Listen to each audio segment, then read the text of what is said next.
Late last week, we finally found out what the Alberta NDP-appointed Oil Sands Advisory Group has been up to using our taxpayer money. That's the group charged with making decisions on the future of the oil sands, and in their latest report, recommendations were made on implementing the 100 megaton cap on emissions that Rachel Notley has promised in order to supposedly get a social license to build pipelines.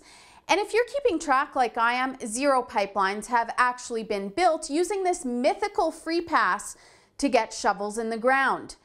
And Notley has finally let eco-activists Zipporah Berman and Karen Mahone go, which just goes to show that the NDP couldn't ignore our calls to fire these two kooks that openly activate against Canadian oil and gas projects. You'll remember Berman is the one that compared the oil sands to Mordor, and Mahone has been arrested for protesting the Kinder Morgan Trans Mountain Pipeline in BC.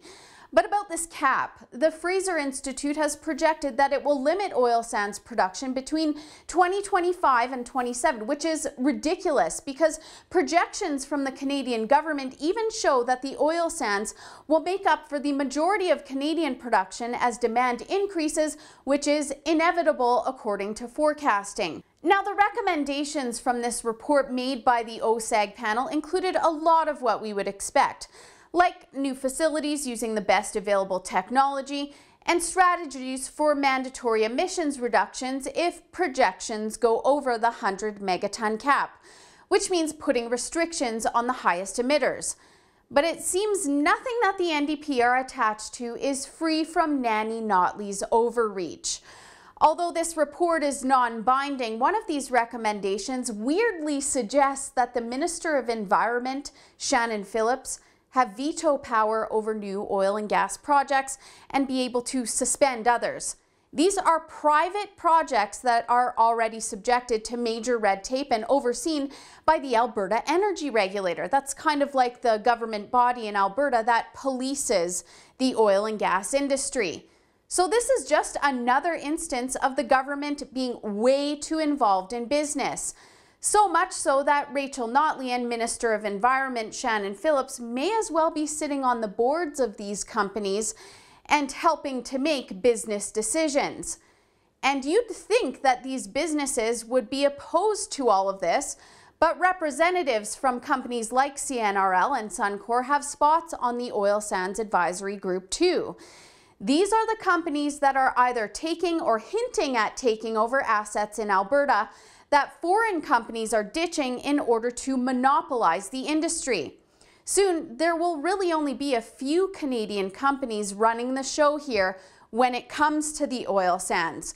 So they're totally fine with a little government overreach in exchange for executing their long-term plans that include taking advantage of the oil sands fire sale happening due to the job and investment killing policies that the Alberta NDP continue to implement.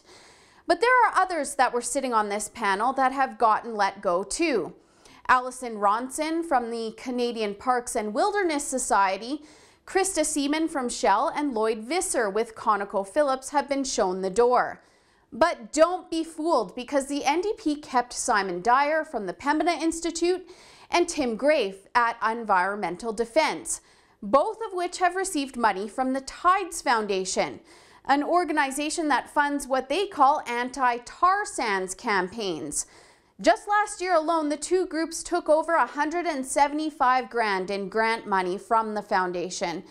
And of course, both organizations are registered to lobby the Liberals, and it's no secret how they feel about Canadian oil and gas.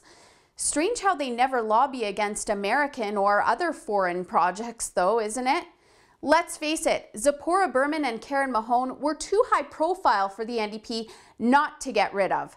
They were making too many waves by campaigning for the BC NDP during that province's election, and too many people were complaining. Actually, they say this was a mutual decision, but I wouldn't be surprised if the pair have jobs waiting with the BC NDP, where they can openly work against the Trans Mountain Pipeline without the backlash from out-of-work Albertan taxpayers that were paying them to fight against our interests. For the Rebel.Media, I'm Holly Nicholas. Thanks for watching. If you're tired of foreign money influencing our oil and gas projects in Canada, visit tidesout.ca and sign our petition to show your support.